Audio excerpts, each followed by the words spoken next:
o slide? Estamos sim. Tá, obrigado. Tá gravando, professor. Ok, obrigado, Fernando.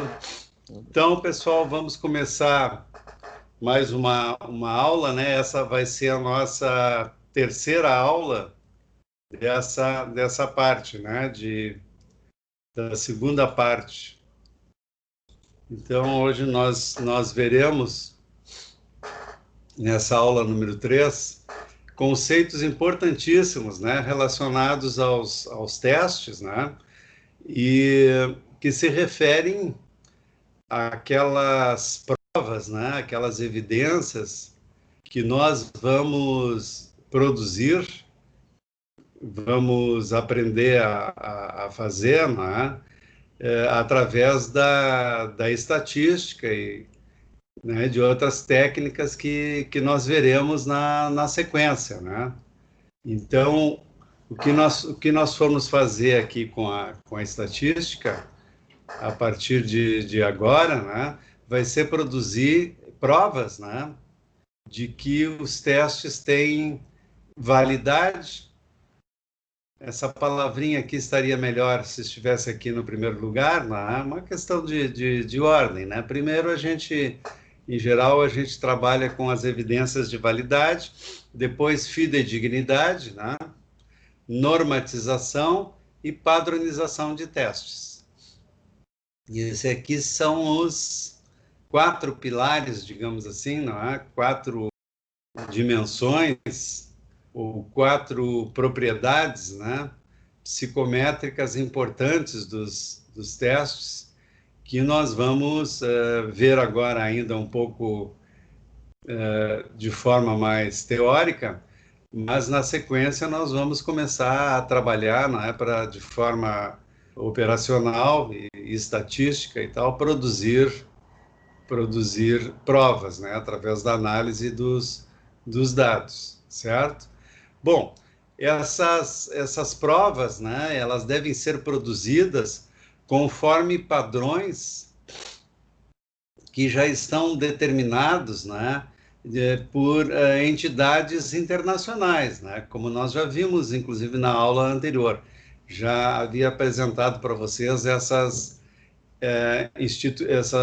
associações e, enfim, essas instituições internacionais, né, que são responsáveis pelos padrões, né? Eles dão esses padrões, o que tem que ser feito, o que é necessário para que um teste tenha validade, o que é necessário para que um teste tenha fidedignidade, né? Quais são os procedimentos e as regras para a normatização dos testes, e também, né, a padronização. Agora nós vamos abordar cada uma dessas propriedades aqui, né? E aqui no Brasil, não é, o Conselho Federal de Psicologia, através do SATEPSE, que é o Sistema de Avaliação de Testes Psicológicos, né, ele segue esses padrões aqui, né? Não foram criados padrões brasileiros, né? Nós seguimos os padrões internacionais, certo? Então, o Conselho tem seguido essas normas, esses padrões, né? Aqui nós temos o site do Conselho, né?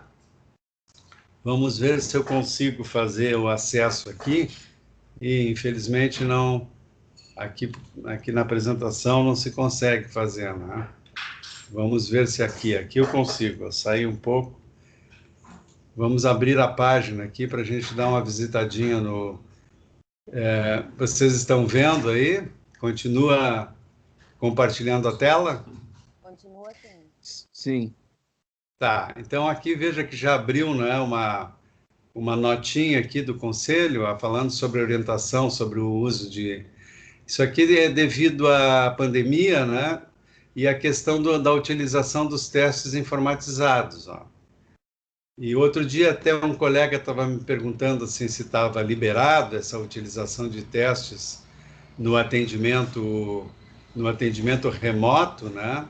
E aí eu estava dizendo para ele que sim, não é? Que tem testes que estão informatizados, tem a possibilidade da aplicação remota, né, de fazer a avaliação, No entanto, né, é preciso atentar uma coisa que o colega esse que me perguntava, ele não estava se dando conta, não é? Que, na realidade, ainda assim é necessário, né, que o teste tenha um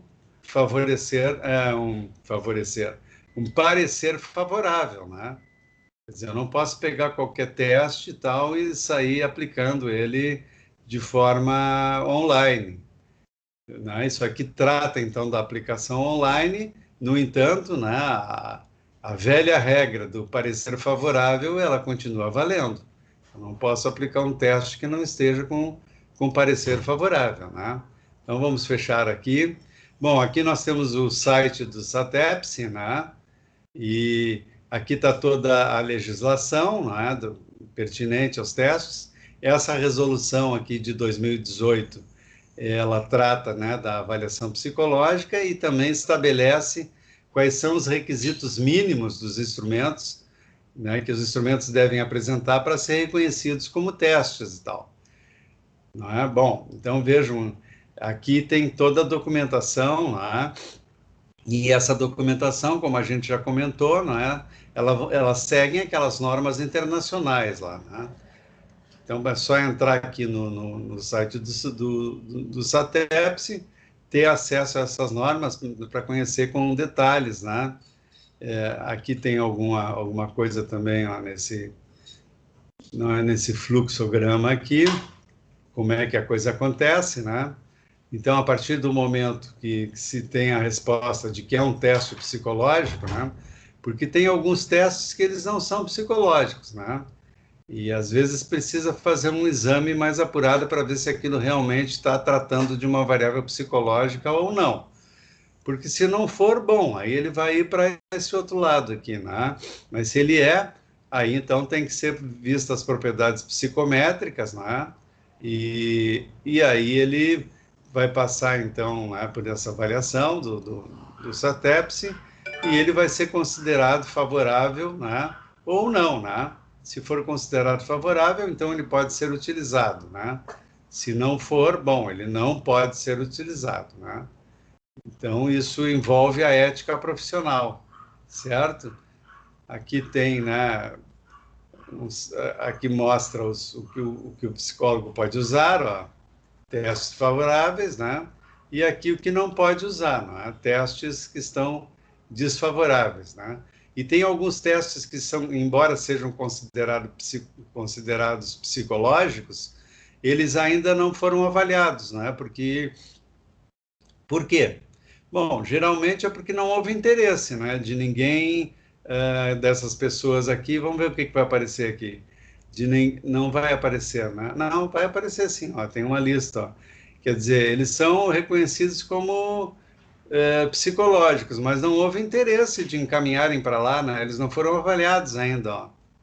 Quer dizer, não é os responsáveis, as pessoas que criaram o teste ou que fizeram os testes, né, para ver as propriedades e tal, não encaminharam para lá, né? Não houve iniciativa. A gente tem que ter a iniciativa, né? Quando a gente cria um teste, tem que ter a iniciativa de encaminhar para o SATEPSE para ele poder ser avaliado, tá? Então, tem uma lista também de testes que, embora sejam considerados testes psicológicos, eles ainda não foram avaliados, né? Bom, aqui nós temos também, né, a atual comissão, né? Tem uma comissão que é nomeada lá pela presidência, pela diretoria, né, do conselho, né? Nós temos aqui a atual, tem as do passado aqui, temos a atual aqui, né? E um desses colegas aqui é o colega responsável. Na realidade, só tem um, né? Aí ele que chama... está aqui, ó, conselheiro responsável. É essa colega aqui que é atualmente, né? Junto com essa outra aqui, eu não as conheço pessoalmente, e são as colegas responsáveis, né? E elas que convidaram esses outros aqui para dar uma cobertura técnica, né? Então, aí tem uma comissão. Então, na realidade, o conselho nomeia, né? Nomeou essas duas aqui e elas, então, chamaram alguns colegas nossos aqui. tem vários aqui muito conhecidos na área, né? Na área da psicometria, da avaliação psicológica, e eles então fazem parte dessa comissão. A partir de 2016, né, se instituiu um grupo de pareceristas, né? Antigamente eram esses aqui mesmo que faziam todo o trabalho. Os conselheiros responsáveis chamavam um grupo, assim, né? E esse grupo é que fazia o trabalho de avaliação dos testes, né? Para a emissão dos pareceres e tal. Agora, a partir então de 2016, nessa gestão aqui, eles criaram um grupo de pareceristas. Então, os testes são encaminhados para esse grupo de pareceristas, que emite um pré-parecer, e depois, então, aqueles colegas lá que fazem parte da comissão, aí eles redigem o parecer oficial, né, que vai dizer se o teste está válido ou não, né? Já há alguns anos aí eu também venho participando dessa comissão aqui, né? Atualmente é esse grupo aqui né, que são as pessoas que são pareceristas do SATEPSE, tá? Bom, aqui tem os testes que estão em avaliação, né? Ó, evidências de validade e tal, certo? É bom dar uma olhadinha aí, tem muita coisa para ser lida e para se aprender aí também aqui nesse site aqui do Conselho, né? Bom, voltemos aqui então para nossa slide, né? E vamos então para a questão da mensuração, né? Vejam que nós temos a mensuração de objetos físicos, né? E aqui a gente tem até um instrumento, né? Nós estamos tratando agora de instrumentos, né? O nosso negócio agora são os instrumentos, e esse aqui é um instrumento, tá? Mas um instrumento que mede uma variável física, mede comprimento, né? Então, veja bem que, imaginem vocês, não é, que agora a gente tivesse com uma régua. Imaginem que vocês estão, neste momento, com uma régua de 30 centímetros na mão. Tá? E vocês vão pegar essa régua e vão sobrepô-la na capa de um livro que vocês têm aí, que vocês também estão imaginando. Tá? E vocês querem medir justamente a largura da capa desse livro, com essa régua, né? Que é um instrumento similar a essa fita métrica que nós temos aqui, né? A diferença é que, em geral, as réguas são rígidas, né? E a fita métrica ela é flexível, mas ambos são instrumentos de medida de comprimento. É o mesmo instrumento, né? Apresentado de forma um pouquinho diferente.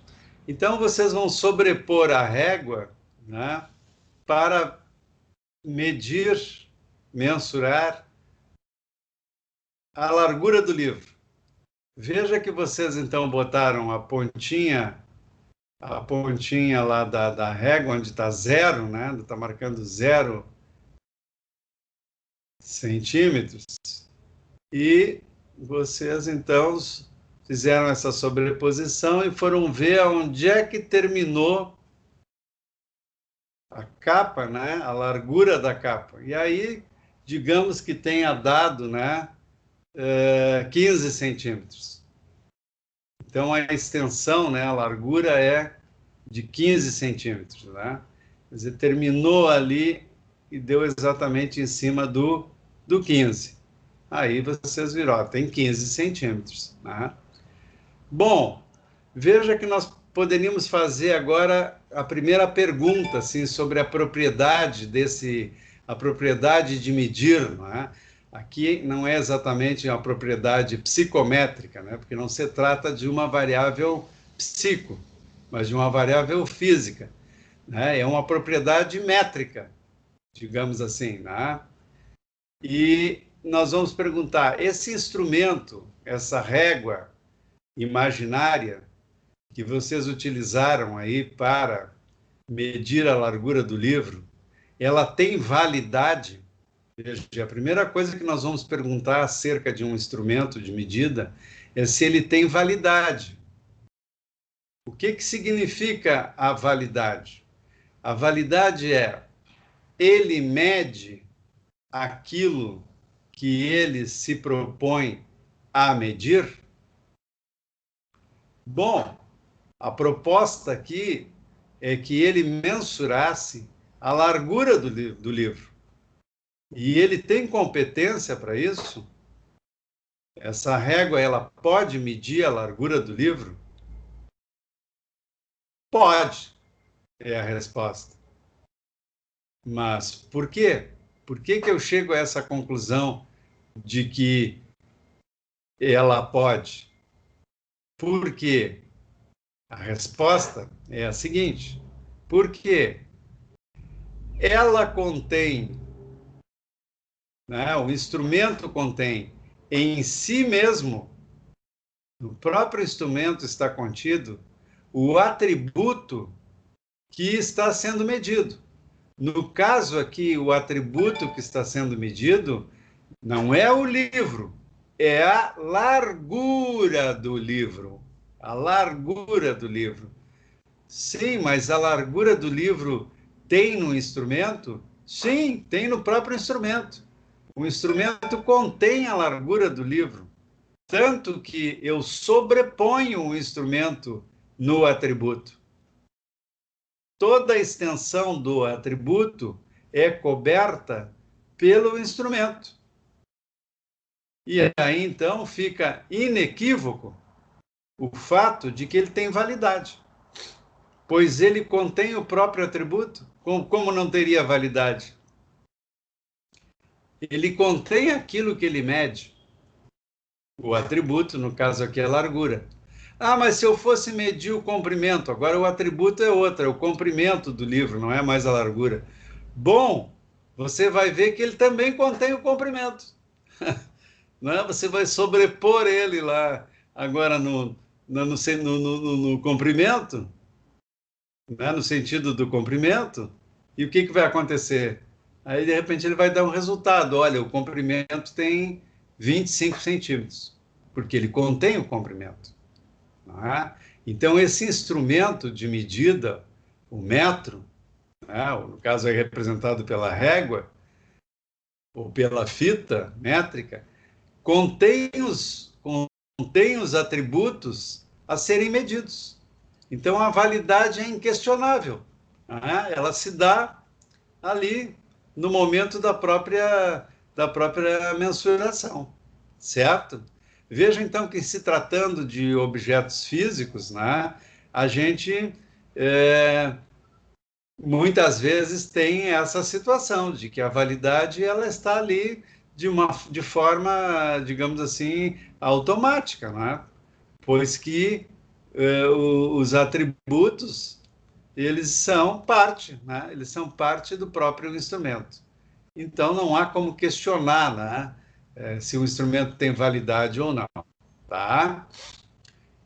Bom, vejam bem que nós estávamos aqui tratando, não é, de uma medida fundamental. As medidas fundamentais justamente se caracterizam por isso. Elas se caracterizam pelo fato de que os seus instrumentos, os instrumentos que medem as medidas fundamentais, eles contêm em si mesmo os atributos que eles pretendem medir. Né? Depois nós temos as medidas derivadas e as medidas por teoria. Tá? Então vamos avançar aqui, vamos ver. Medida fundamental, certo? Então vejam bem, a medida fundamental, né? Um instrumento utilizado para medi-los, né, esses atributos, possui a mesma qualidade que se quer medir neles. aquilo que a gente agora imaginou, né? Nessa prática imaginada esse exercício que nós fizemos, ao se medir o comprimento de um objeto, utiliza-se um instrumento composto de unidades de comprimento. A medida dele será dada pela coincidência de pontos entre o comprimento do objeto e a unidade de comprimento marcada no instrumento. Não é? É a sobreposição de pontos. O ponto inicial e o ponto final do atributo coincide com o ponto inicial e algum ponto, né, existente ao longo do instrumento. E aí a gente tem a medida, né? Certo? Então, isso é uma medida fundamental. O metro é uma medida fundamental, né? Então, aqui nós temos todas as medidas fundamentais, né, existentes. Elas são 7 medidas. Temos o metro, o símbolo do metro, né, ele mede o comprimento. Nós temos o quilograma, né, que é representado assim, a massa. Nós temos o segundo, né, medida de tempo, representada dessa maneira. Nós temos o ampere, né, que é representado assim, a corrente elétrica, né? Nós temos o Kelvin, temperatura, termodinâmica, quantidade de matéria, e nós temos o radiano, né? As medidas dos ângulos. Então, aqui nós temos as 7 medidas fundamentais, né? Os instrumentos utilizados para medir esses atributos, eles contêm o próprio atributo, né? Essa é uma característica da medida fundamental. Bom, na continuidade, nós temos as medidas derivadas. Então, vejam aqui que as coisas já se complicam um pouco com as medidas derivadas, né? Porque para se conseguir fazer essa mensuração, nós vamos precisar, não é, de outras medidas, né? Então, veja bem aqui, ó, a velocidade. A velocidade ela já depende de, não é, uma medida fundamental, que é o metro, mais outra medida combinada, né? Combinada com outra medida fundamental, que é o tempo. E aí nós vamos ter o metro por segundo, né? Ou o quilômetro por hora, né? Que a gente utiliza mais, se tratando de carros e tal, né? Bom, a área, veja, a área a gente precisa do metro ao quadrado, o volume do metro ao cúbico, a aceleração, metros por segundo ao quadrado. Então, vejam que são complicações, né? As medidas derivadas se chamam derivadas porque elas derivam das medidas fundamentais. E elas são já um pouco mais complexas, né? Porque elas precisam, enfim, né, de mais recursos agregados, né, para se chegar a medir aquele atributo que se pretende medir, né? Veja aqui, ó, luminância, né? Candela por metro quadrado. Então, são mais complicadas, tá? E aí, então, agora nós vamos para a medida por teoria, que é o que nos interessa. E essa, então, é muito mais complicada, né? Muito mais complicada que a fundamental, que vocês viram que é muito simples, né? Não há como negar sua validade, tá? Já a validade das medidas derivadas é um pouco mais complexa, né? Porque envolve mais de uma coisa, e a medida por teoria, então, ela é complexíssima, né? E muito mais difícil de provar a sua validade, tá? E é aqui que nós vamos operar, tá? E é aqui que nós vamos operar. Então, há outros atributos da realidade, é o caso de quase todos em ciências sociais e do comportamento, que além de não apresentarem como dimensões extensivas, portanto incapazes de medida fundamental, também não podem ser expressos em termos de componentes extensivos e não possuem uma unidade base natural, não permitindo, portanto, medida derivada. Estes são mensuráveis somente com base em leis e teorias científicas. Então, veja, né, medida por teoria. Quer dizer, nós precisamos, né, aqui já fica colocado de antemão, né, que nós precisamos ter uma boa teoria, nós precisamos ter uma teoria muito clara que defina muito bem o construto, né? A variável que eu quero mensurar, para que eu possa, então, construir, né? Para que eu possa ter um instrumento que se esforce, né? Que tente representar o que significa aquele atributo que eu quero medir, né? Por exemplo, eu quero medir inteligência. Primeira coisa, o que é isso? Ah, o que é inteligência? Eu tenho que ter uma teoria que me deixe bem claro, onde isso esteja muito bem definido, o que é essa tal de inteligência que eu estou querendo criar um instrumento que seja válido, né? Ou seja, um instrumento que meça esse atributo, que meça essa inteligência que está sendo definida por essa teoria. Então, veja que a teoria é basilar. A teoria é a fonte de tudo. Se eu não tenho uma boa teoria, eu dificilmente conseguirei, né, construir um instrumento que possa representá-la. Pois se ela não é clara, não é bem definida, como construir algo, né? Tentar construir algo que possa representar uma coisa que já de antemão não tem uma boa clareza, uma boa definição. Então, tudo começa com uma boa teoria. Eu preciso ter uma teoria, porque a minha medida ela vai estar fundamentada, ela vai estar referenciada completamente nessa teoria e vai fazer uma tentativa, não é? O meu instrumento vai fazer a minha medida, vai fazer uma tentativa de representar essa teoria. E aí ela vai representar melhor ou pior, então ela vai ter mais ou menos validade, né? Eu vou ter que testar essa validade. E essa testagem não é assim por métodos tão claros e diretos como é aquela testagem que nós fizemos com a régua em cima da largura do livro. Aquela é uma prova de validade muito clara, muito simples, muito fácil de ser feita. Aqui nós teremos que usar uma série de procedimentos, uma série de, digamos assim, de estratégias para angariar, né, para identificar validade no nosso teste. Para identificar no nosso teste representação suficiente dos atributos da teoria.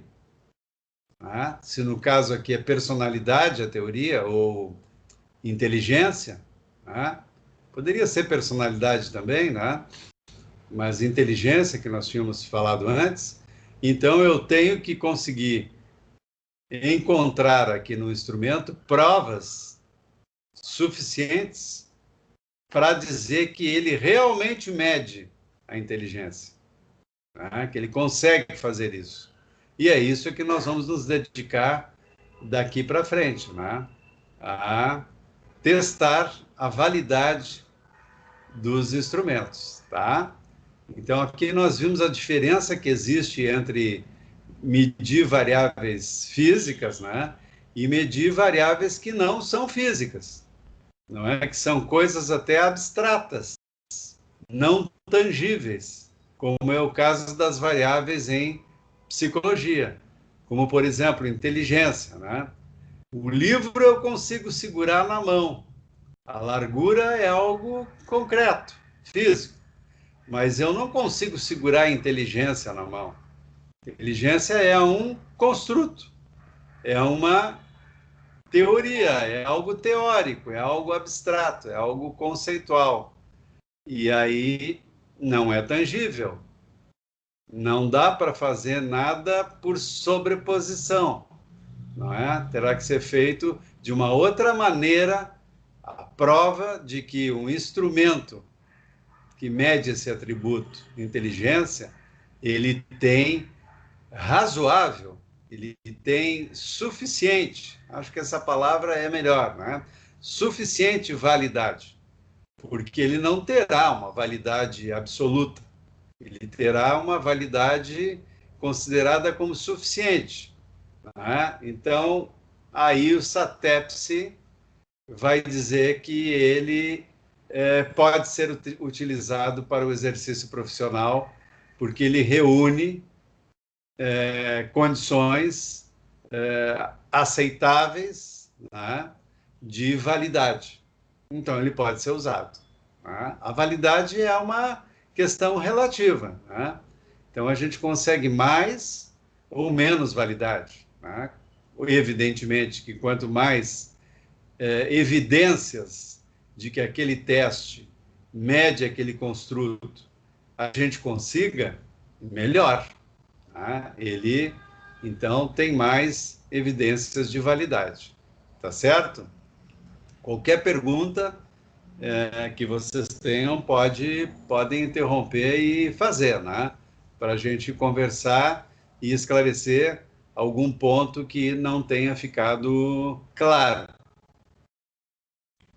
Bom, vamos em frente. Então, estamos entrando na validade, né? Esse preâmbulo justamente foi para mostrar, né, que a nossa validade é uma validade, né, de instrumentos que representam teorias, né? Bom, e a validade, ela é complexa. Existem, assim, várias evidências de validade, né? Como ela se torna uma tarefa mais difícil do que aquela tarefa do instrumento régua, né? A gente, então, tem que reunir várias evidências de validade. Lá no caso da régua, a coisa é muito simples, né? Botou em cima ali da largura do livro, pronto, evidente que ela tem validade, não precisa fazer mais nada, né? Não há necessidade de trabalho mais nenhum. Agora aqui não, veja, ó. Então, número 1, validade relacionada ao conteúdo. Então, começa por aqui. Tá? Então, há várias evidências de validade. Aqui é mais complexo, né? Mais difícil provar a realidade. Exige uma série de procedimentos. Não é através de um procedimento único e tão simples como aquele da régua, né, na medida fundamental, um instrumento que representa, não é, uma medida fundamental como o metro. Tá? Então, a primeira coisa será a validade relacionada ao conteúdo, certo? O que é o conteúdo? O conteúdo é o próprio atributo. Então, se eu estou criando um teste, né, que seja para medir, né, ou representar, mensurar a inteligência, então o meu conteúdo é esse, né? Aí eu terei que ter uma teoria, né, acerca disso, certo? E eu vou ter todo um procedimento, né? Todo um procedimento a partir do momento que eu tenho assim os itens desse teste, né? Os itens são semelhantes, né? Digamos assim, seriam tarefas ou seriam coisas, itens, não é? Que as pessoas teriam que responder, não é? Teriam que se submeter aquelas tarefas, aqueles itens, para ver qual é a inteligência que eles têm. Não é? Mas para eu determinar esses itens ou essas tarefas, eu preciso saber muito bem o que é o conteúdo, preciso saber muito bem o que é a inteligência. Então, veja, eu tenho que ter uma teoria de inteligência. Uma teoria que me diga, ó, a inteligência é isso, isso, isso, isso, isso, isso, isso, isso. Então, aí, a partir desse estudo, né, dessa teoria, eu vou construir itens ou tarefas, né, que vão representar aquilo que está, né, o atributo que está sendo descrito na teoria, que no caso aqui do nosso exemplo é a inteligência, certo? Bom, aí digamos eu construí, né? Eu construí uma porção de tarefas ou de itens, ou a partir do meu estudo, né, teórico, eu considero que aquilo representa bem o conteúdo, representa bem, no caso aqui, a inteligência. Bom, aí tem uma etapa, né, porque isso é um processo, né, veja a complexidade, né, da geração de evidências de validade. Isso é um processo e esse... Alô, vocês estão me ouvindo, hein? Confirmem que vocês... Ah, tá, porque eu agora me dei conta, começou a dar uns ruídos aqui no meu telefone, e eu me dei conta que de repente podia ter caído, né, como já aconteceu. Mas vejam então que a validade, ela é também a validade de conteúdo, né, que é essa uma primeira etapa, ela também é feita de etapas. Então, essa geração de validade, ela é realmente um processo complexo, tá? Então, nesse primeiro momento, a partir dos itens ou das tarefas que eu já tenha determinado, né? Imagine que eu estou construindo um teste de inteligência, né? Então, estudei muito uma teoria de inteligência e a partir daquela teoria, eu criei itens ou tarefas, né? Aí, no primeiro momento, eu vou agora colocar essas tarefas e esses itens ao julgamento de diferentes juízes. Quem são esses juízes? Bom, esses juízes, idealmente, seriam colegas nossos que têm expertise, né? Que têm expertise nesse conteúdo. Então, eu vou convidar lá, né, 3, 4, 5 juízes que são muito entendidos, né, que têm grande conhecimento sobre a inteligência. E aí eles vão analisar os meus itens, as minhas tarefas, e eles vão me dizer se eles são apropriados, né? Esse aqui é um trabalho um pouco mais qualitativo, digamos assim, né? Quali-quant, né? Eles também vão avaliar, também vão dar uma nota, digamos assim, vão dar uma avaliação, né, através de uma nota, para estes itens ou para essas tarefas. E aí nós vamos ver, não é, se eles são adequados, se eles são apropriados, se são adequados, se são relevantes, e a capacidade dessas tarefas ou desses itens para abranger suficientemente o conteúdo. O que é o conteúdo aqui? Eu estou dando o exemplo da inteligência. Esses itens, eles representam, né, adequadamente, eles são relevantes para a inteligência, eles têm a capacidade de abranger o conteúdo, né? Vejam que a régua, ela abrange todo o conteúdo lá, digamos, no caso, né? O que é o conteúdo? A largura. E vejam que a régua, ela começa lá no zero da largura e ela vai até onde a largura termina.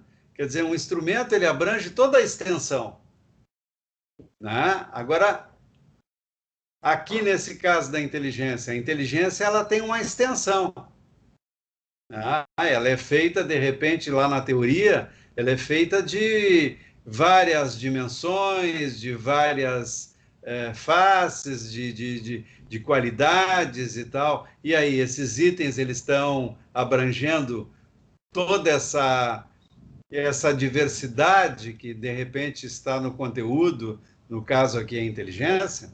Esses juízes, eles vão nos responder isso. Ou vão nos dizer que está faltando coisa, né? Eles entendem muito da teoria. Então, eles vão olhar aqui e vão dizer, não, está faltando alguma coisa, ou esse item que você botou aqui, essa tarefa que você colocou aqui, ela não está relacionada com com aquele conteúdo que você tem lá. Esse item não é bom, essa tarefa não é boa. Ou você está com um conjunto de itens, de tarefas que estão realmente conseguindo dar conta da representação que eles têm que fazer. Então, essa é uma etapa, né? Nós chamamos esse processo aqui, né, todo esse processo nós chamamos de validade relacionada ao conteúdo, né? Validade de conteúdo. Bom, também convém, não é? Há algumas variações assim nesse processo. Tem pessoas que fazem, tem pesquisadores que fazem isso um pouquinho diferente e tal, né? Mas o básico, né? O básico está aqui no que nós vamos falar, né? Pode ter alguns detalhes que um pesquisador faz um pouquinho diferente do outro, né? Mas o básico seria isso aqui. Então, depois que os juízes, digamos assim, aprovaram os nossos itens ou as nossas tarefas naquele instrumento que nós estamos construindo, ou estamos adaptando também, não é? Às vezes o instrumento já existe lá no exterior, né? E a gente está querendo adaptar aqui para o Brasil. Então, também se passa por essa fase aqui, né? No caso da adaptação, antes aqui a gente teria ainda, né, a tradução. Tá? Digamos assim, ele foi construído originalmente no idioma inglês, né? E agora nós estamos fazendo uma adaptação, né, para a nossa cultura aqui, o nosso idioma e tal, então português. Então a primeira coisa, é claro, teria que se fazer a tradução, né? Isso nós vamos retomar depois com mais detalhes lá. Aqui nós estamos ainda numa parte mais teórica. Depois nós vamos ir para uma parte bem prática, né, disso aqui. Bom, na sequência, também convém, né, nós fazermos aquilo que é chamado por muitos teóricos da psicometria de validade de face. Quer dizer, ainda que os itens representem os conteúdos relativos ao conceito, podem não ter validade de face. O que é essa validade de face? Né? Bom, ela se refere a problemas da adequação da linguagem. Tá? Pode ser que os juízes aprovaram tudo, está tudo bem e tal, está tudo, ou no mínimo está, né, tá bom, tá, né? Porque uma coisa 100% também nunca se consegue, não é? Mas, digamos assim, os itens e as tarefas estão muito boas, estão tendo uma representação suficiente do conteúdo. Tá, mas vamos ver como é que isso está formalizado, né? De repente a linguagem não está muito boa, né? A linguagem pode levar a que as pessoas interpretem aquilo de uma outra forma, né? Então a gente precisa verificar isso. E também a questão da linguagem com relação aos nossos respondentes ali, né? No sentido da legibilidade, né? Imagine que os nossos juízes, é evidente que os nossos juízes, eles são pessoas altamente escolarizadas. Em geral, aqui nós vamos ter, né, pessoas com expertise, né, na inteligência, são doutores, pesquisadores, estudiosos, né? Então, são pessoas que têm um altíssimo nível de escolaridade. Enquanto que as pessoas que eu vou querer pesquisar, de repente, são pessoas que têm uma escolaridade, por exemplo, baixa, né? Uma escolaridade de ensino fundamental, das primeiras séries até do ensino fundamental. E aí, aqueles itens, aquelas tarefas que foram avaliadas pelos juízes, né, que disseram que estão bem, elas estão bem com relação ao conteúdo, só que elas não estão bem formuladas adequadamente para a realidade dos respondentes. Por exemplo, se são itens, né, quer dizer, frases e tal, que contêm vocabulário, um vocabulário que não é acessível para essas pessoas aqui. Então, também convém, né, eu dar mais uma dilapidada, né, nesses meus itens e minhas tarefas, tornando eles mais legíveis, né, mais reconhecíveis para aqueles que serão o alvo da minha pesquisa, né? Então, convém, às vezes, fazer um grupinho, né, antes da utilização do teste, né, um grupo com pessoas, né, digamos que eu vou aplicar esse teste em pessoas que têm lá as primeiras séries do ensino fundamental. Então, é bom eu reunir lá uma meia dúzia de pessoas, né, 6, 7, 8 pessoas, e ver com eles esses itens. E aí, o que vocês compreenderam disso aqui? Aí eles vão dizer, olha, o que significa essa palavra? Né? O que significa isso? E aí vamos ter que explicar para eles, né? Olha, isso aí significa tal coisa, assim, assim. Eles, tá, entendi. Mas isso a gente não fala dessa maneira. Isso aí a gente diz assim, ó. E aí eles dão né? Eles vão te dar um exemplo de um termo mais popular, de um termo mais usual na realidade deles, para que tenha aquele mesmo significado. Então, vamos substituir, não é? Vamos substituir aquela palavra, aquele vocabulário mais restrito, mais elitizado, né, por termos que sejam mais acessíveis para aqueles respondentes. Então, veja, isso tudo está relacionado com a validade de conteúdo, com tornar, né, os nossos itens e as nossas tarefas bons representantes, né, bons representantes do conteúdo e legíveis e acessíveis para as pessoas que nós queremos medir. Que nós queremos medir. No caso aqui, né, a gente vinha dando o exemplo da inteligência. Então, veja, tem uma primeira etapa que é bastante complexa, que dá bastante trabalho, que é chamada de validade de conteúdo. Bom, há uma segunda etapa, né, também, uma outra etapa, que é a de validade de critério. Veja, então, quando eu passei por aquela primeira fase, eu posso dizer assim que eu tenho suficiente validade de conteúdo. Agora eu vou para a validade de critério, né? A validade de critério, ela costuma se subdividir, né, em dois tipos. Validade concorrente, né? Então, aqui é a validade de critério, a capacidade do teste de predizer no presente ou no futuro, né? Predizer no presente parece meio contraditório, né? No futuro. Mas, no caso aqui da psicometria, isso é muito... se utiliza esse tipo de expressão, né? Então, a validade concorrente e a validade preditiva, propriamente dito, né? Como é que se dá essa validade concorrente? Então, é a simultaneidade da obtenção de scores do teste e dos scores do critério identifica a validade concorrente, né? Então, eu tenho que comparar, né? Eu vou comparar os resultados do meu teste com os resultados de um outro, não é? De um outro critério, de um outro teste até, que já tenha validade, que já seja reconhecido como uma medida igual ou similar, né, ao conteúdo que eu estou criando agora, que eu estou medindo com o teste que eu estou criando. Então, vai ser a comparação do meu teste, né, da medida que eu estou querendo obter evidências de validade, com outro teste que supostamente já tem validade, né? E de preferência que seja um teste assim, como a gente chama de padrão ouro, né? Quer dizer, eu estou comparando com uma coisa que tem um padrão elevado, que tem evidências de validade já bem consolidadas, né? E aí, se o meu teste tiver uma relação alta, né? Se os scores do meu teste que eu estou criando, que estou adaptando, tem uma relação forte, né, com esse outro, então eu vou ali gerar uma evidência de validade de critério para ele, né? E aqui eu vou utilizar, né, a estatística para fazer isso aqui. Nós vamos fazer isso depois, né? E, aliás, essa estatística aqui, nós já fomos apresentados para ela, né?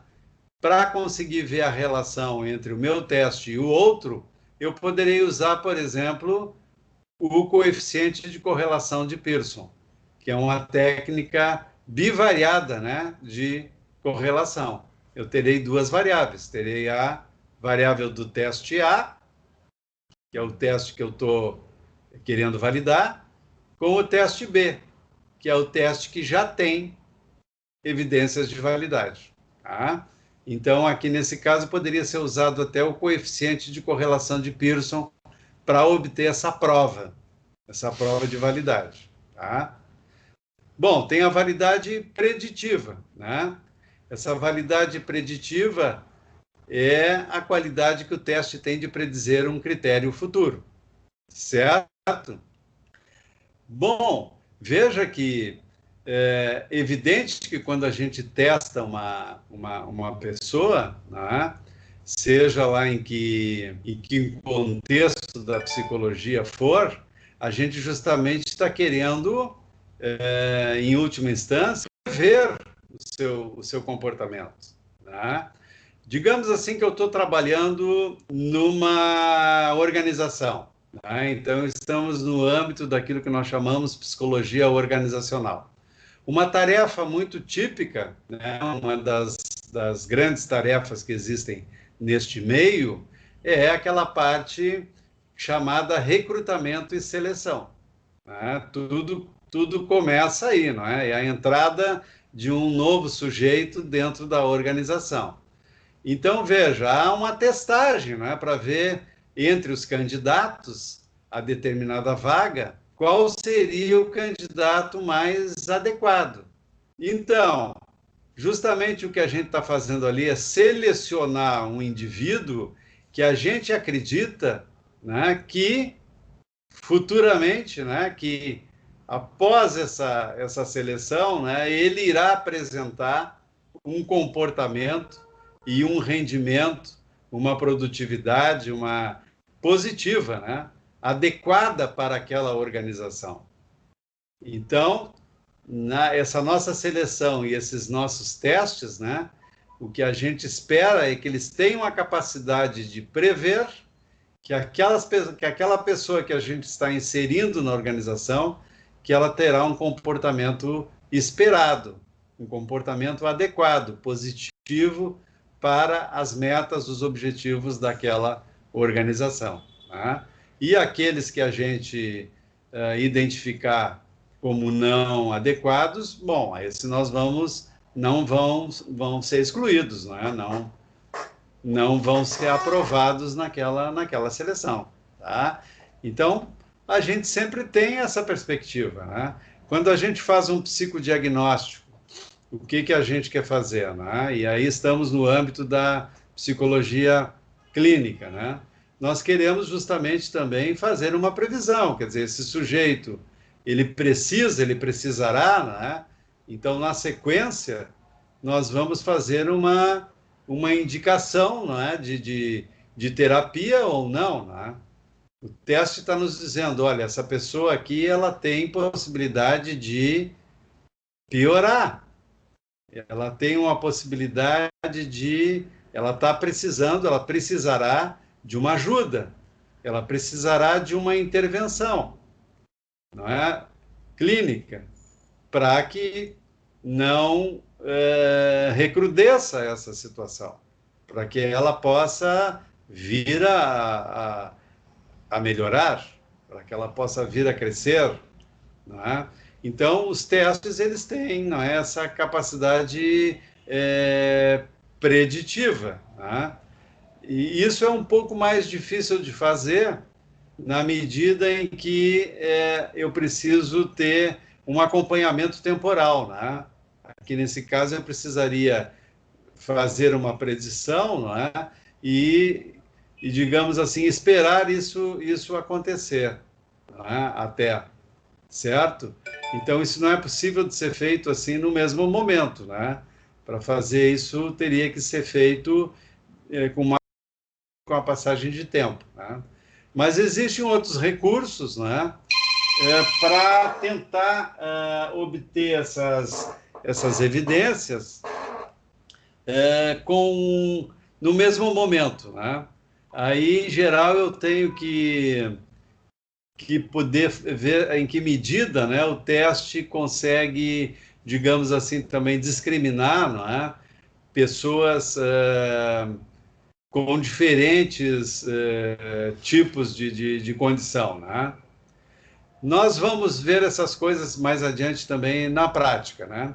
Mas esse aqui seria, então, seriam as evidências, né? Essas aqui seriam as evidências de validade de critério, tá? Já vimos de conteúdo, aqui então estamos com vejam a complexidade, né?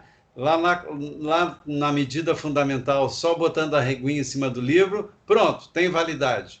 Agora aqui nós estamos já no segundo processo, né, de obtenção de evidências de validade, porque é muito mais complexo, né? Nós trabalhamos com variáveis psicológicas e são variáveis que são medidas que vêm, né, definidas por teorias, né, por abstrações, né? Então, aqui, né, aqui está dando um exemplo daqueles da validade preditiva com a passagem de tempo, né? Um teste com elevados scores em depressão que são confirmados posteriormente por um diagnóstico clínico, né? Bom, ainda vamos então para uma terceira processo, né? Um terceiro processo. Veja que cada fase dessas é um processo, né? Que compõe um processo maior, que é o processo de obtenção de evidências de validade para um teste. Bom, aqui a gente já vai trabalhar, não é, com um outro conceito, né, que é chamado validade relacionada a construto. Esse é um conceito mais moderno, né, que foi inserido aqui pelo Lee Cronbach, né? O Cronbach, que é o camarada também que a gente já ouviu falar aí, não é?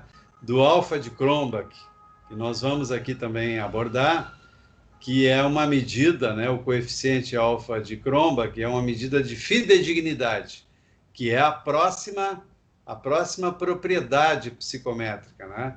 Nós estamos ainda na propriedade validade.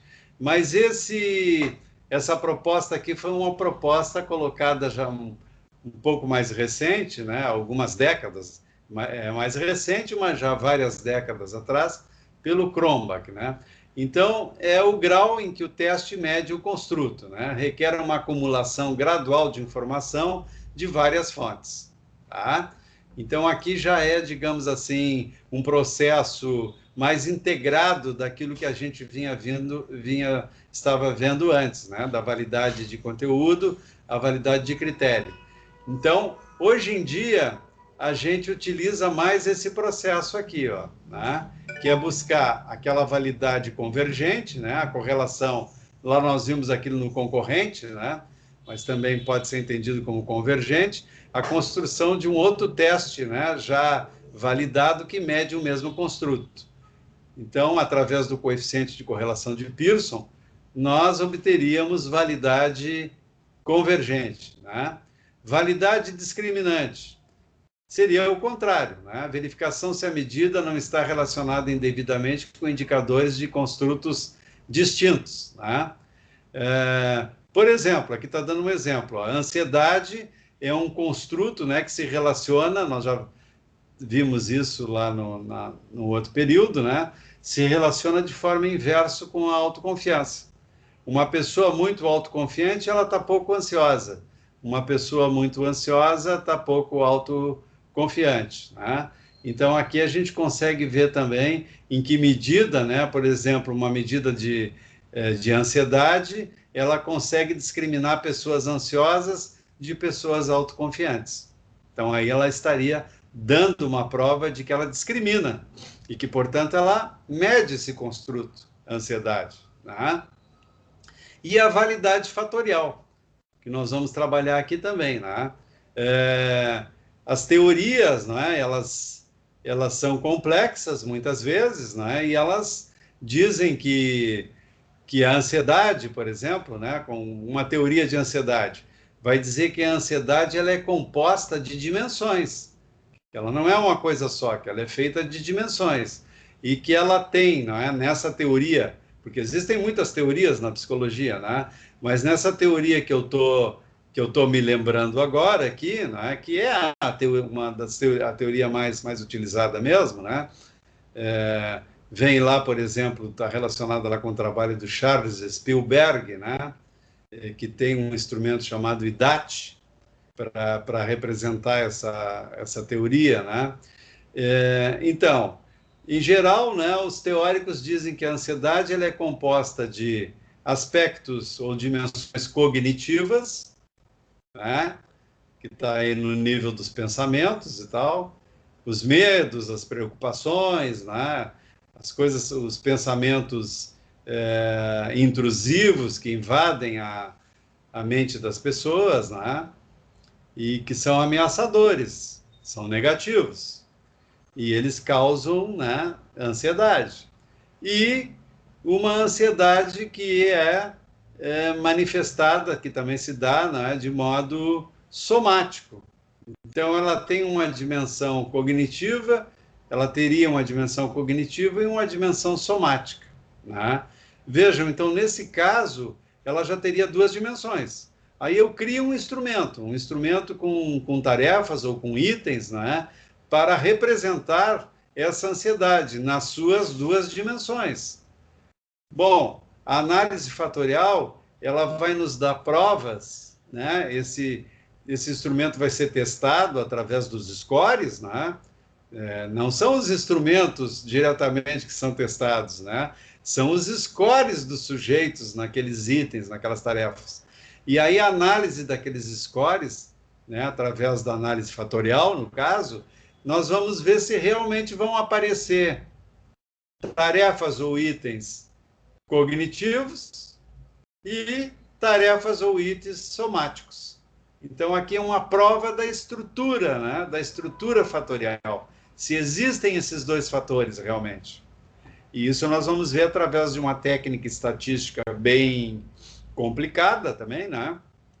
Porque são técnicas multivariadas, onde, imaginem, esses itens todos, né, são variáveis, cada item desses, né, e esses fatores também são variáveis, então tem variáveis que compõem os fatores, né, então são variáveis hierarquicamente inferiores, elas estão representando fatores que, por sua vez, esses fatores representam um construto maior que é a própria ansiedade, tá? Então, um negócio mais complicado, né? E aqui também a gente vai gerar evidências de validade fatorial. Então, se a gente conseguir, né, essa já é uma proposta mais moderna, que é uma proposta mais integradora.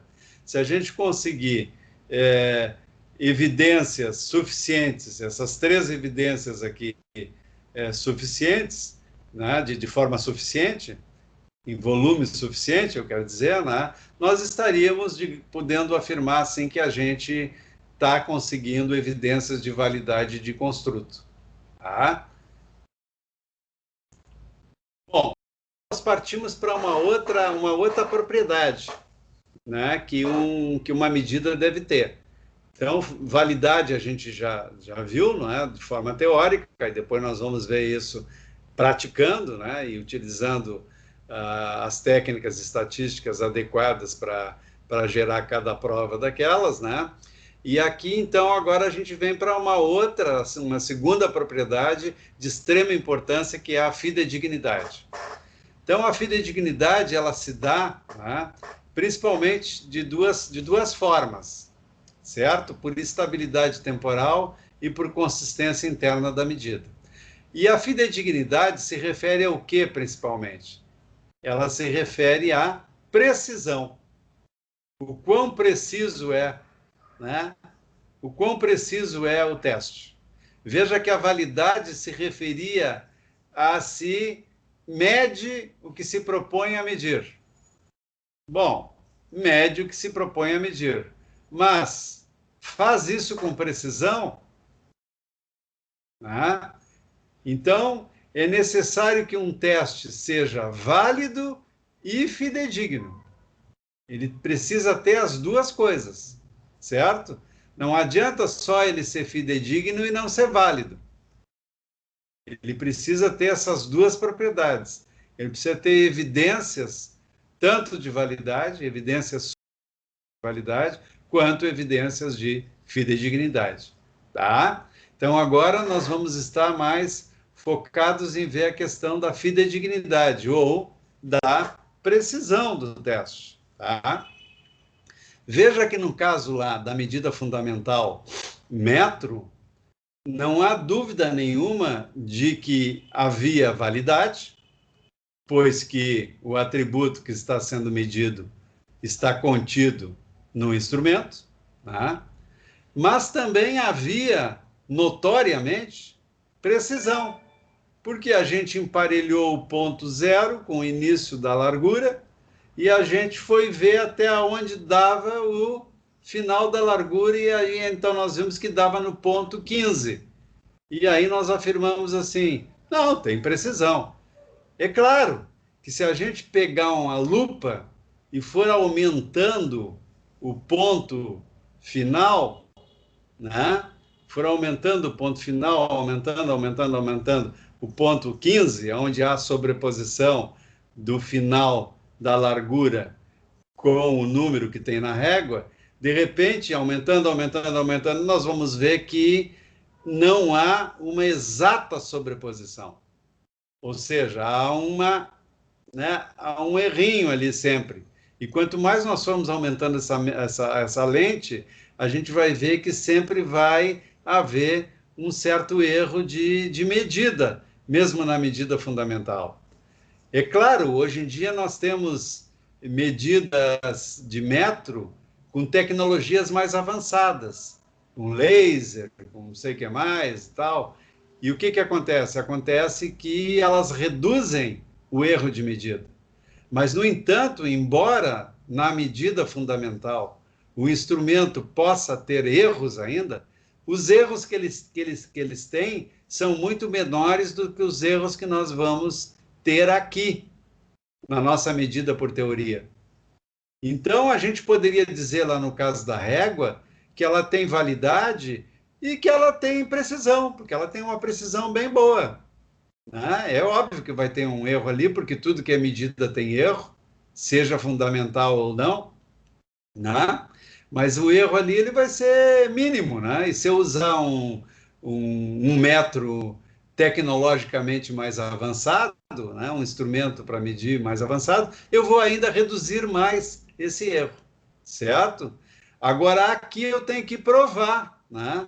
Lá no caso da régua, eu não preciso ficar provando. Eu já vou dizer, olha, ele é bastante preciso. Não é 100% preciso, mas ele é bem próximo do 100% preciso. Agora, aqui eu tenho que, de novo, reunir provas. Eu tenho que fazer uma série de exercícios, de testagens e tal, assim como eu fiz com a validade, para mostrar, né, que aquilo media o que se propunha a medir. Aqui, de novo, eu tenho que fazer uma porção de coisas para provar que tem suficiente fidedignidade. Tá? Então, a gente faz isso através de estabilidade temporal, né? E a gente faz isso também através de consistência interna da medida. Não são excludentes. A gente pode usar, né, esses dois procedimentos aqui para gerar fidedignidade. Então, as principais formas são, né, o método teste-reteste.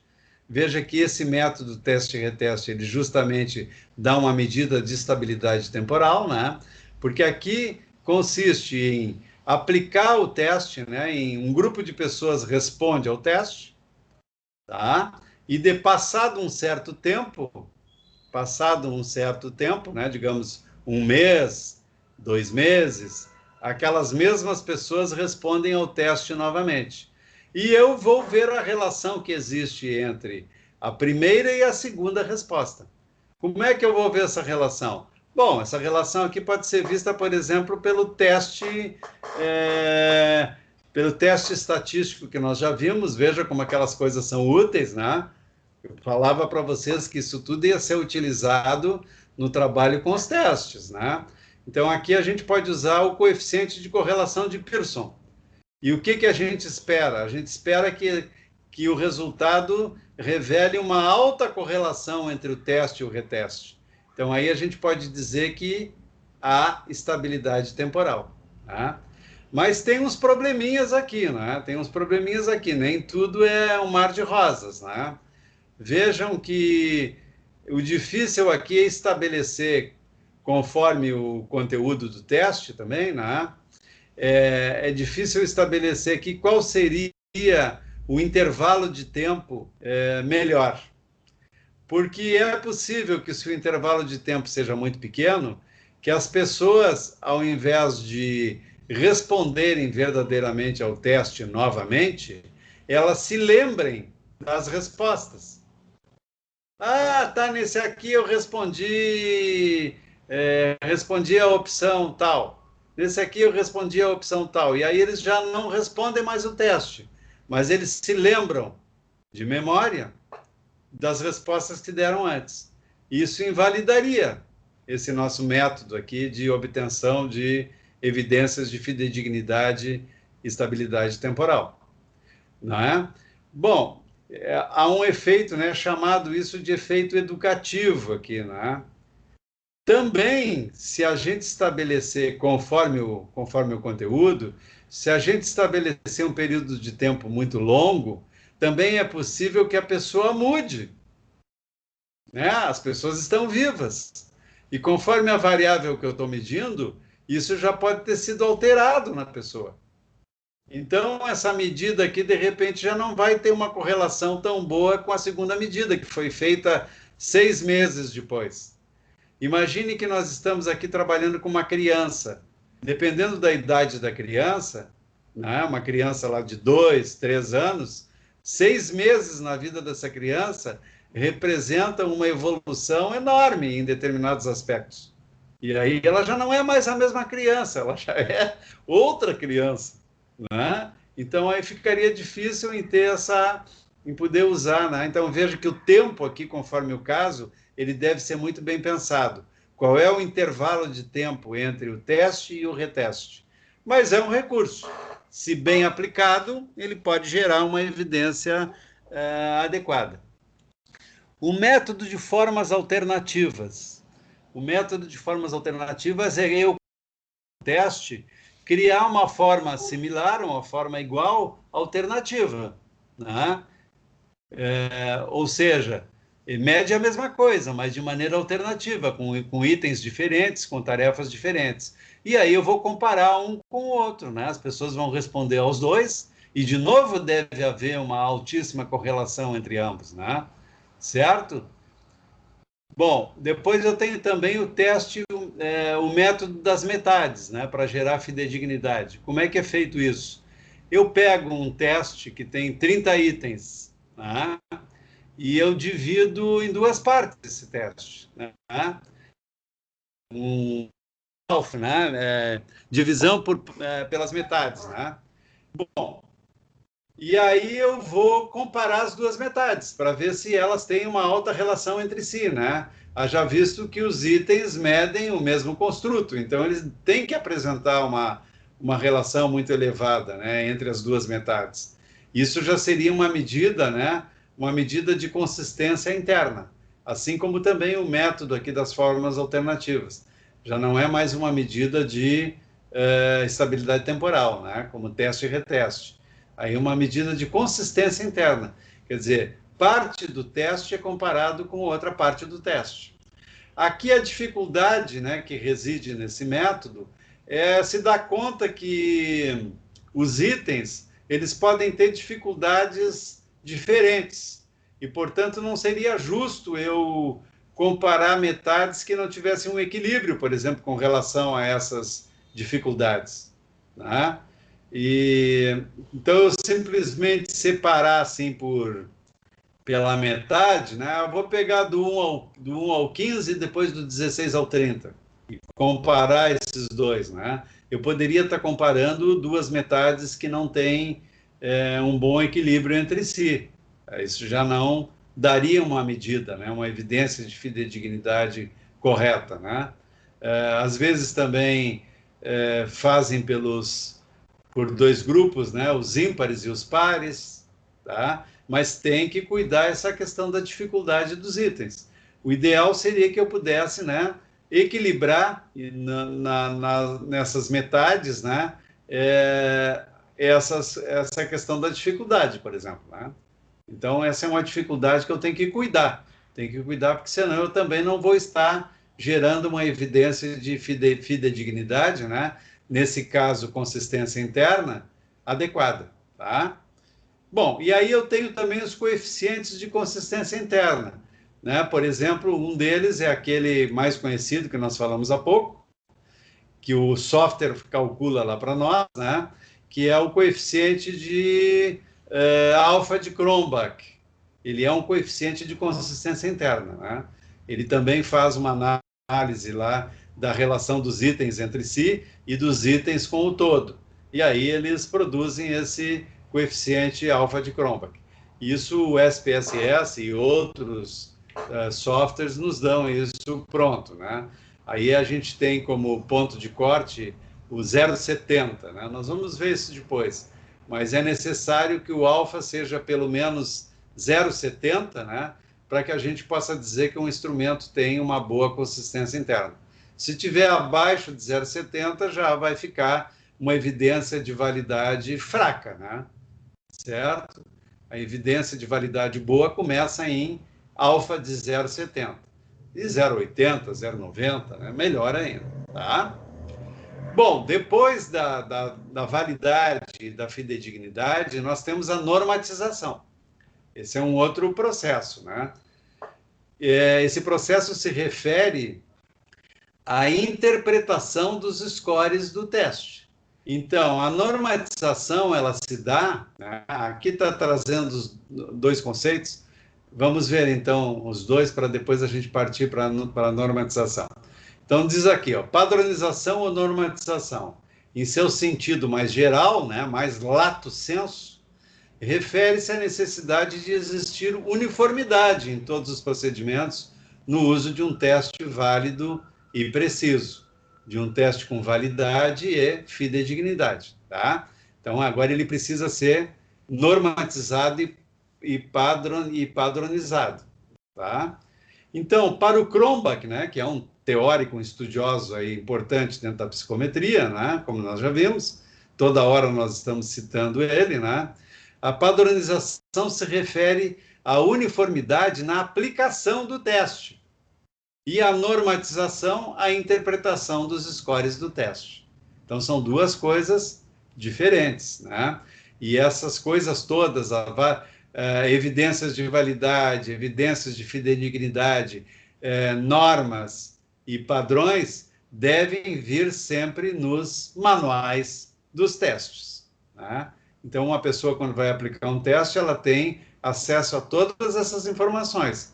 Aí ela vê que o teste tem evidências de validade, lendo o manual, tem evidências de fidedignidade, e ela vê também que existem normas que ela tem que usar para fazer a interpretação e que existem também procedimentos para a aplicação do teste, que é a padronização. Tá? Vamos ver, então. Normatização. A normatização, então, diz respeito aos padrões de como é que se deve interpretar o score de um teste, né? Como é que o sujeito, né? A gente vai aplicar o teste num sujeito e aí a gente tem que interpretar o score dele, né? Para ver se ele está bem, se ele está adequado, se ele não está adequado, né? Então, veja que essas normas são construídas a partir da população, né? Ou do grupo a que esse sujeito pertence. Então, né, nós vamos ter ali as normas. E essas normas, elas são construídas de diversas maneiras, conforme o caso, né? Por exemplo, nós temos normas que se referenciam no desenvolvimento, que elas estão ali dentro da psicologia do desenvolvimento, as teorias do desenvolvimento humano, né? Psicologia do desenvolvimento, é uma grande área da psicologia. Então, nós temos lá, por exemplo, né, a idade mental. A idade mental, não é? Tabela do QI. Quando nós vamos lá construir um teste, né? O score do teste, ele vai ser do sujeito, vai ser comparado, né, com scores baseado em idade mental. O que é esperado? O que é esperado para aquela idade mental, né? Aqui nós temos, por exemplo, um famoso teste, né, que talvez alguns de vocês conheçam, né, que é o VISC. O VISC é um teste poderosíssimo, né, que mede esses aspectos cognitivos na criança. É um teste de inteligência infantil. E aí ele tem lá, não é, normas, né, ele tem tabelas referentes a cada idade, né, idade cronológica, né, e mental. Então, tem lá acho que o VISC, ele está assim, com tabelas de, às vezes, acho que de 3 em 3 meses, ou de 6 em 6 meses, né? Porque, evidentemente, como a gente já comentou antes, a criança tem um desenvolvimento muito rápido, né? Então, 3 meses para uma criança, digamos assim, é possibilidade de grande desenvolvimento. de uma mudança, né? E aquisição de habilidades novas. Então, vejam que o score de um sujeito, o sujeito está com 4 anos de idade e 6 meses, né? Ele tem 4 anos e 6 meses. Então, nós vamos ter que procurar lá, né, no grupo, né, as normas que foram desenvolvidas com essa amostra, né, de crianças dessa idade, para compará-lo com as crianças dessa idade. Então, veja que o teste, o VISC, por exemplo, ele tem um livrão, né? Não sei se alguém já manuseou isso. Quer dizer, o manual do VISC é um livrão enorme, porque ele tem, assim, não é, dezenas e dezenas de tabelas, né? Além de estar dividido pelas faixas etárias, assim, não é? E ele também está dividido por sexo, né? Tem toda uma série de tabelas enorme, né? Uma série enorme de tabelas para os meninos e uma série enorme de tabelas para as meninas, né? E aí, então, se o nosso sujeito é menino ou é menina, e conforme a idade que ele tem, nós vamos ver o score que ele obteve, né?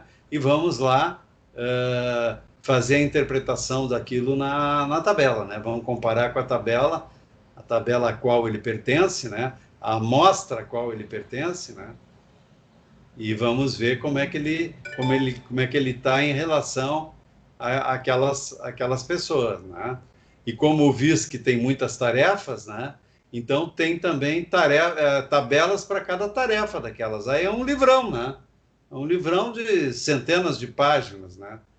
É um manual enorme, né? É um teste bem caro também por causa disso, né? Porque ele tem muitas tarefas e tem esses livros e tudo mais e tal. Ele custa alguns milhares de reais, aí, sei lá, 3, 4, 5 mil reais, né? Se vocês forem comprar esse teste aí acho que a casa do psicólogo, acho que está, me lembro se é a casa do psicólogo, a casa do psicólogo vai vender, né? Vai vender acho que é da Pearson, né? O VISC. Bom, também a gente tem alguns testes, né, principalmente testes mais da área também escolar e tal, né, que estão baseados em séries escolares, né? Então, quais são as competências, né? Quais são as habilidades de uma criança para determinada série e tal, né? Isso se dá mais no âmbito da escola, da educação, né? Mas tem testes que são referenciados assim no conteúdo, né, nas habilidades esperadas em cada série, né? Nós temos aqui também estágios do desenvolvimento, né? As teorias psicológicas do desenvolvimento propriamente ditas, né? Elas têm estágios, né? Aí nós temos o Gesell aqui, o Arnold Gesell, né? Com questões do desenvolvimento, principalmente do desenvolvimento motor, né? Psicomotricidade, coisas do gênero. Nós temos o Piaget aqui, né? Desenvolvimento cognitivo, e tem os estágios do desenvolvimento, né? Piaget, os estágios clássicos lá, né? Sensório motor, pré-operatório, operações concretas e o estágio de operações formais, né? São basicamente esses 4, né? Há uma expectativa não rígida, mas há, né? Sensório motor, né? Deve ir mais ou menos de 0 a 2 anos, pré-operatório deve ir mais ou menos de 2 a 6, né? Mas isso varia, né? O próprio Piaget reconhece que depende muito do ambiente também que a criança está, né? Da estimulação que ela recebe, questões também de ordem genética, né? Herdadas e tudo mais e tal. Esse desenvolvimento ele pode se dar um pouco antes, um pouco depois, né?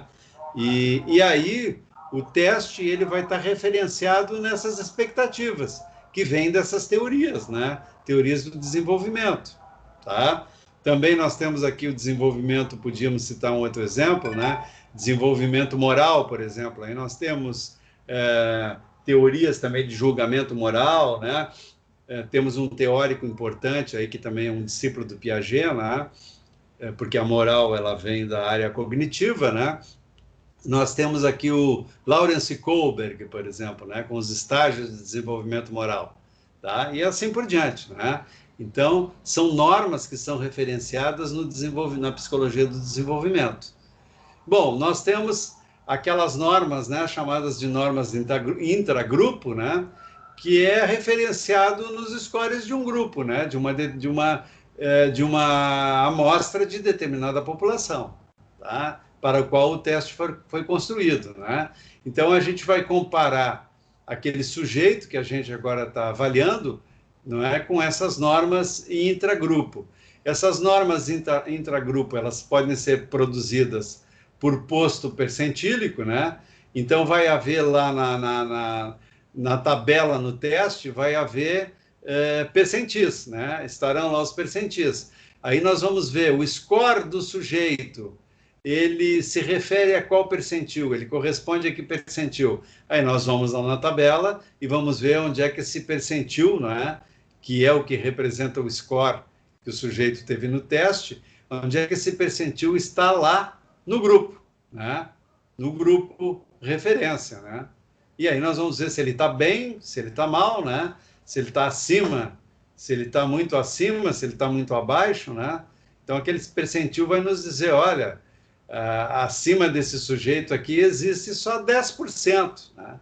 Então, veja, o cara está bem na foto, né? Porque 90% das pessoas estão abaixo dele, né? Então, é uma maneira de criar a norma, né? A norma expressa em percentis, mas ela também pode estar expressa em score padrão, né? Veja que nós já padronizamos scores antes lá, né? No nosso primeiro período. E aí nós podemos até ver assim, padronizando o score do sujeito, né? Indo lá, utilizando aquela tábua de score padrão que tem lá no final dos livros, a gente conseguia situar o sujeito, né? Onde é que o sujeito estava. E também ter essa mesma informação. Quantos por cento estão acima dele, quantos por cento estão abaixo dele, né? Nós lá aprendemos a transformar um score qualquer, né, que um sujeito obtenha, num score padrão. Então, tem muito teste que também está normatizado dessa forma, através de scores padrão, né? E aí tem duas modalidades aqui de score padrão, né? Score padrão linear e score padrão normalizado. Bom, também a gente pode ter normas referentes a critério, né? Como é que é isso aqui? Neste caso aqui, não é? Esse critério seria uma habilidade, né? Um domínio em alguma coisa, né? Por exemplo, lá numa prova prática, né? Na área da organização, né? Eu estou lá, digamos assim, selecionando candidatos a motoristas da minha organização, certo? Então, eu posso ter uma prova, né, uma prova de domínio dessa habilidade de pilotar um caminhão, né, de pilotar um veículo, né? E aí, então, eu posso estabelecer, né, ter uma prova lá e se ele tiver, digamos, 80% de êxito, né, naquela pilotagem, né? Digamos que eu tenho na minha empresa é bem desenvolvida, né? E para fazer essa prova eu tenho até um simulador de direção, né? E se o cara, de repente, obtém um sucesso de 80% nesse simulador, né? Se ele cometeu apenas menos de 20% de erros, né? Bom, então isso é considerado que ele tem um domínio suficiente. E, portanto, ele está nessa minha norma, digamos assim, para aprová-lo, né? Então, seria 80% de habilidades, né? Esse é o critério que está sendo estabelecido, né? É uma norma referente a critério, né? O teste aquele de inglês, por exemplo, o TOEFL, né? Ele parece que ele tem um percentual de 70%, né? Nas habilidades de leitura, compreensão de textos e diálogo, né? Conversação e escrita, né? Então, acho que em cada habilidade dessas, a pessoa teria que obter pelo menos um grau de 70% de domínio, né? De domínio da habilidade. E vamos ver essa despectância aqui, né? Essas tabelas dão a probabilidade de êxito dos sujeitos num dado campo de atividade, em função do score que é obtido num dado teste. Essas tabelas são empiricamente construídas para que sejam competentes. São construídas através de amostras representativas da população. Então, em função de um score, né, é um pouco parecido com a coisa do critério, né? Em função de um score, você tem uma expectativa com relação ao desempenho da pessoa, né? Então, veja, isso é normatização, né? Então, são normas para que a gente possa, né? São diversas normas, como vocês viram. As mais comuns na psicologia são essas aqui, né? As normas intragrupos são as mais frequentes, né? Composto percentílico ou score padrão, e são, então, normas para que a gente possa interpretar o score do indivíduo. Então, quando a gente constrói um teste, né, para uso profissional e tudo, vai ter que também a gente desenvolver essa parte aqui de normatização, né? Além da validade e da fidedignidade, terá que ter a normatização. E na sequência, né? Na sequência, bom, aqui ainda tem um tópicozinho de normatização, né, que se refere à teoria de resposta ao item. Essa é uma parte mais contemporânea da estatística, né? Então, existe também aqui procedimentos. Aquilo que nós vimos falando antes aqui se refere à estatística clássica, né? Da teoria clássica dos testes. Não é estatística clássica, desculpa. Dentro da psicometria, nós temos a teoria clássica dos testes. E esses procedimentos todos que nós vimos aqui se referem a esse conhecimento, teoria clássica dos testes, que está em vigor. Ela é mais antiga, mas ela está em pleno vigor. E nós temos essa teoria de resposta ao item, que é uma teoria psicométrica mais contemporânea, mais recente, né? E ela também produz normatizações, tá? Por enquanto, vamos ficar com essa informação, que é o suficiente, tá bom? Adiante, nós podemos aprofundar um pouco mais isso. Bom, aqui nós temos uma outra maneira de fazer normatização também, não é? Que é em termos de faixas definidas pelo erro padrão da medida, em vez de scores, né? Trabalha aqui com erro padrão. Não é tão usual, né? Mais usual é aquela que eu mostrei para vocês lá, de normas intragrupos, né? Através de postos percentílicos ou do próprio score padrão. Bom, agora vamos para a padronização, que é o nosso último ponto aqui, né?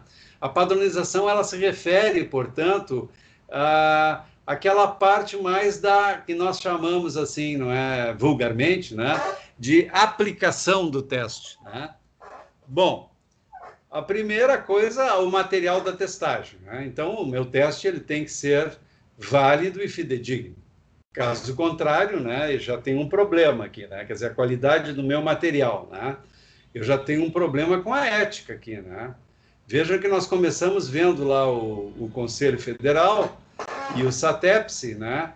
E então a primeira coisa que eu tenho que ver, né? Eu tenho que vou usar esse teste aqui, né? Vou testar essa pessoa, vou usar esse teste. A primeira coisa que eu tenho que ver é se o meu teste é válido e preciso. Pois se ele não é válido e preciso, eu estou incorrendo num erro, né, ético. E isso é passível de receber uma punição, né, se for denunciado. É claro que se eu estou trabalhando aqui no âmbito da pesquisa, bom, aí eu estou fazendo experiências. Aí eu não estou incorrendo em nenhum erro ético, né? Estou pegando um teste que, de repente, lá ó, não tem validade, tudo. Bom, eu estou fazendo experiências com ele e eu estou até tentando deixá-lo. Eu estou tentando até, né, obter validade para ele. Então, não tem problema nenhum. Eu sou um cientista fazendo experiências, certo? O que não posso fazer é no exercício profissional. Pegar um teste, não é? E não consultar, não é? Não ver se ele é válido e preciso para que eu possa utilizá-lo. Isso é passível, né, de punição, né? Isso não é correto, tá? É eticamente errado, né? Então é a primeira coisa da padronização, né? Ver como é que é o meu material. O meu material tá bom, né? Ah, tá bom. Tá, então aí eu vou adiante, né? O teste deve ter relevância, né? A pertinência do teste aqui. Esse teste que eu estou usando, ele se refere àquilo que eu quero mensurar, né? Ele está adequado ao que eu quero ver, certo? Então, eu tenho que ver isso, né? E ver se esse teste se adapta ao nível do candidato. Se eu vou medir, a inteligência de alguém, né? Eu estou usando um teste compatível com o meu candidato. O meu candidato é analfabeto. Pô, eu posso usar um teste não é verbal com ele, né? Eu vou ter que utilizar um teste não verbal, né? Um teste onde vou ter figurinhas, vou ter gravuras, vou mostrar coisas para ele, ele vai me responder, né?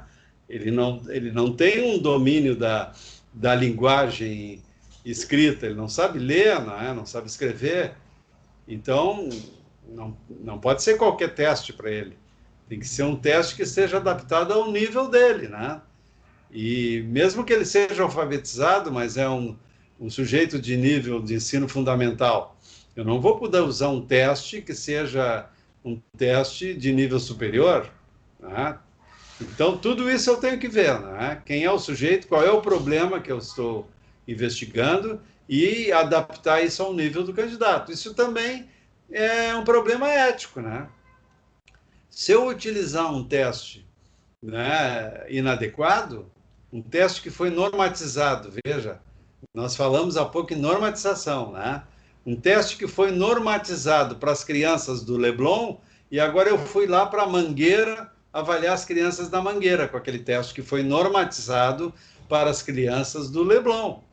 Então, primeiro eu vou ter que normatizar esse teste, né, com as crianças da Mangueira. Primeiro eu vou ter que ver se ele é válido, se ele é fidedigno e normatizá-lo, para depois poder aplicá-lo, para depois entrar aqui na questão da padronização. Então, veja que começa na padronização essa minha vistoria, né? Sobre a qualidade do teste que eu vou usar, sobre a pertinência do teste e tal, né? Isso, então, se refere à padronização, tá? Ao momento da administração do teste. O ambiente da testagem, né? Então, viram que no número 1, tudo se referia, né, aqui ao material de testagem. Número 1, ao teste. E ao sujeito, né? E a adaptação ao nível do sujeito.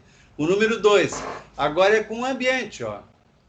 O teste é um instrumento técnico. Seu manejo exige pessoal treinado e conhecedor. Tá? Agora o ambiente, ó, administração do teste. Qualidade do ambiente físico. O ambiente físico é bom, os móveis, as condições atmosféricas, a questão do ruído, do silêncio, a apresentação, né? Inclusive a aparência física do aplicador, né? E interrupções, né? E, veja, são todas essas condições, né? Tem coisas assim que traz aqui que às vezes as pessoas acham até meio inusitado, né? Mas veja, aquela coisa, móveis adequados, né? Ergonômicos, confortáveis, né? O tempo que a pessoa vai ficar ali sentada e tal, os móveis são bons, né? Estão adequados. O clima, né? Tá um calor infernal, né? Quer dizer que isso é condição para a pessoa conseguir responder, né? Isso vai afetar, né, o teste. Ou um frio exagerado, né? O ar tá, as pessoas estão com frio ali tiritando, né? Também não estão condições adequadas, né? Silêncio, né? Que não tenha interferências, né? As pessoas precisam ali se concentrar e tal, né? A apresentação do aplicador, né? Que seja uma apresentação também o mais neutra possível, né? Que não seja suscetível de nenhuma reação, assim, né? As pessoas, elas têm valores, têm culturas, têm, né, têm formas de pensar e tal, e isso tem que ser respeitado, né? Eu não vou lá para causar impactos sobre essas pessoas, né? Isso pode prejudicar também o desempenho delas ali, elas podem se sentirem mal de alguma maneira, né, com a minha apresentação, né?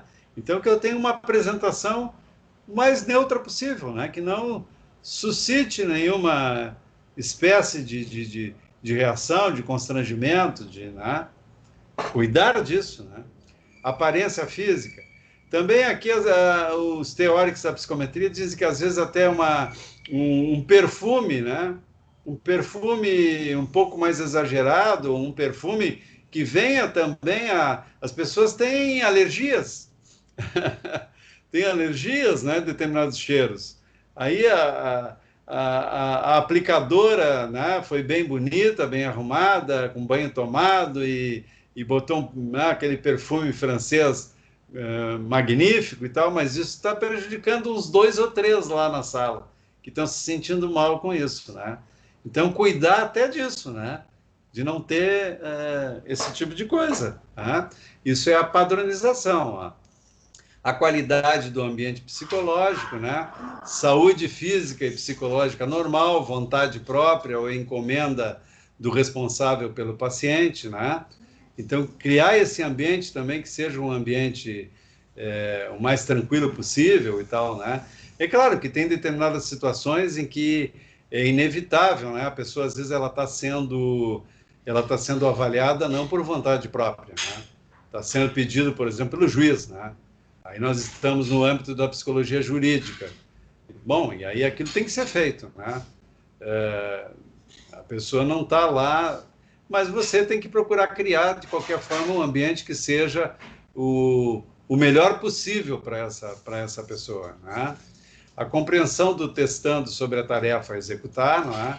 Que isso seja deixado bem claro, a redução da ansiedade, né? O estabelecimento do rapport, né? Eu acho que nunca se deve esquecer aqui, digamos assim, aquele nosso viés muito importante, né, do psicólogo, que é o viés clínico, né? Então, procurar criar, não é? Assim, levar um pouco dessa situação, digamos, do consultório para lá, não é? E não tratar essa questão do teste como uma questão, assim, fria, né? Mas sim criar um rapport, não é? E para possa se tornar o melhor possível para as pessoas ali que estão respondendo, né?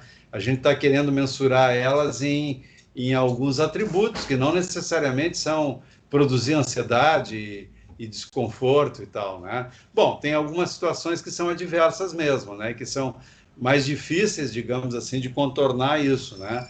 Quando os testes estão sendo aplicados para fins periciais, né? E testes de seleção e coisa que tem um aspecto competitivo, aí é claro, a gente procura neutralizar um pouco isso, mas as pessoas vão estar sempre um pouco mais nervosas e tal, né? Porque estão competindo, estão se sentindo de alguma maneira um tanto quanto ameaçadas ali, né? Bom, então o comportamento e os vieses do examinador também, não é? O conhecimento do material utilizado, né? A aparência física, como nós já vimos, os trajes, os perfumes, o comportamento, a linguagem, né? A seriedade, a segurança, a confiança, a cordialidade, o equilíbrio, a sensatez, não atrapalhar, né? Ruídos dos sapatos, quer dizer, quanta coisa, né? Quer dizer, esse examinador, ele deve, né, ser uma pessoa que ele é competente, ele é eficiente, ele faz aquilo que tem que ser feito e, ao mesmo tempo, ele é discreto, né, ele se torna neutro, né, ele tem uma se tornar praticamente neutro dentro desse processo. Não é uma coisa fácil, mas é uma coisa que nós temos que perseguir. Né? Então, digamos assim, né, esse comedimento, essa discrição, né, que tem a pessoa que aplica. Veja que tem que ter um treinamento para isso, né? Então não é aquela coisa também delegar esse negócio para qualquer um fazer essa coisa, né? E aí faz isso de uma forma burocrática, né? E fria e tal, tá? Então esse é importantíssimo, né? Que é a padronização, né? Nós que estamos aqui no âmbito da pesquisa, veja que isso se refere à coleta de dados, né? Também à coleta de dados, certo? Tem que ser feito com muito cuidado, porque essa coleta de dados, né, se ela não for bem feita, ela pode produzir aí vieses sobre aqueles dados coletados, né? Tá? Bom, ao direito dos testandos, né? Quer dizer, nós temos que ter aí, tanto na pesquisa quanto no exercício profissional, esse consentimento, né, de estarem sendo submetidos a testes, né? Aqui nós temos os comitês de éticas aí na coisa da pesquisa. Bom, há sempre, né, na pesquisa um termo de consentimento livre e esclarecido, né? Com exceção da perícia legal, que aí as pessoas não têm vontade própria, né? O juiz está dizendo, você vai fazer esse teste. E pronto, há um mando judicial, né? Ah, eu não quero fazer. Não, você vai fazer, porque você também não vai fazer, de repente o juiz te manda prender, né? Então, tem que fazer. Não tem escolha, tá? Mas isso são as exceções, né? Atividades escolares regulares, seleção e tal, onde a pessoa se inscreveu na seleção, ela está, então, concordando que ela vai ser submetida a testes, né? Na pesquisa é um processo voluntário, né? Então, nós temos que ter o termo de consentimento livre e esclarecido, tá? Então, sempre as pessoas, né, os testantes têm direito a explicações sobre os resultados, né? Na pesquisa também a gente sempre procura dizer que quem estiver interessado, nós vamos dar uma devolução, né? Nós temos que dar devolução, isso faz parte da nossa ética profissional, mesmo na pesquisa, né? Então a gente sempre põe lá na coleta de dados, ó, aqueles que estiverem interessados em terem uma devolução, que coloquem aqui o seu e-mail, o seu telefone e tal, né? Ou nos procurem, e nós vamos, enfim, não dar uma devolução, né? Então tá aqui, ó, em aplicações escolares, clínicas de aconselhamento, quando os scores são usados para tomar decisões que afetam os testandos, estes ou os seus representantes legais, né, pais e procuradores e tal, devem conhecer o seu score e a sua interpretação. Eles têm direito a ter acesso a esses resultados, né? Então, aqui está o sigilo e a divulgação dos resultados, né? Ao mesmo tempo, nós temos também as questões de sigilo, né? Quem tem direito aos resultados dos testes? Sigilo e a segurança, né? O código de ético do psicólogo. Então, aquelas resoluções do conselho, que estão lá no site, né? Tem toda a documentação lá, nós vamos ter acesso a todas essas questões aqui, né? Então, vejam, as pessoas têm direito a esses resultados, né? E, claro, esses resultados eles serão dados conforme, digamos assim, a condição de cada um, né? Se nós estamos trabalhando para um colega, e aí nós vamos dar os resultados da nossa avaliação para o colega, isso vai ser feito de uma outra maneira, né? Se nós vamos dar esses resultados para o juiz, né? Isso vai ser feito da maneira adequada.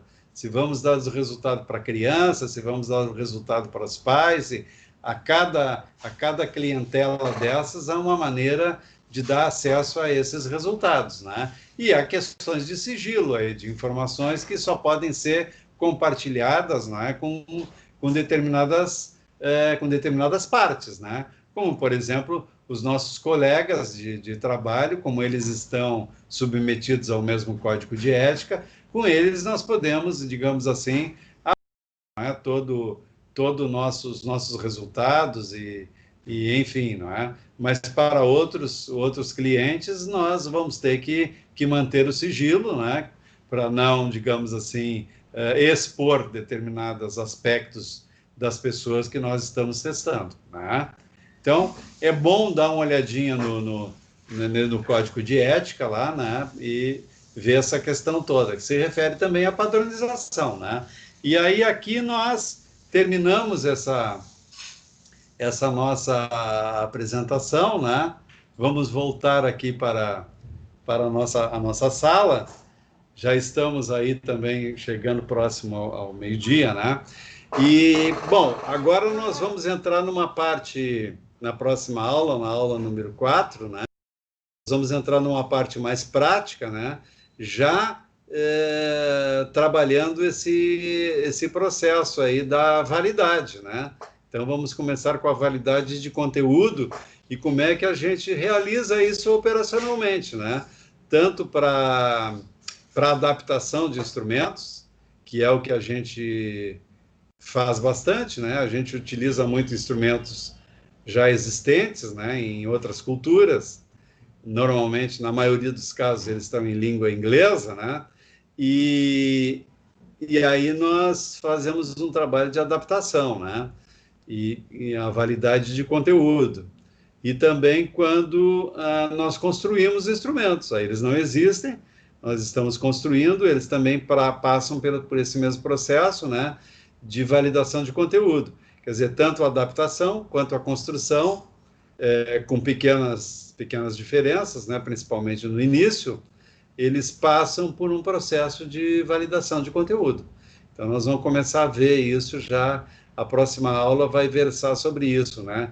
E a maneira prática e as técnicas também da estatística que nós usamos nesse processo, tá? Bom, o Fernando ainda está gravando ali, né? E aí, como é que foi, né? Eu acho que pode ser encerrado agora, Fernando. E se tiver alguma pergunta,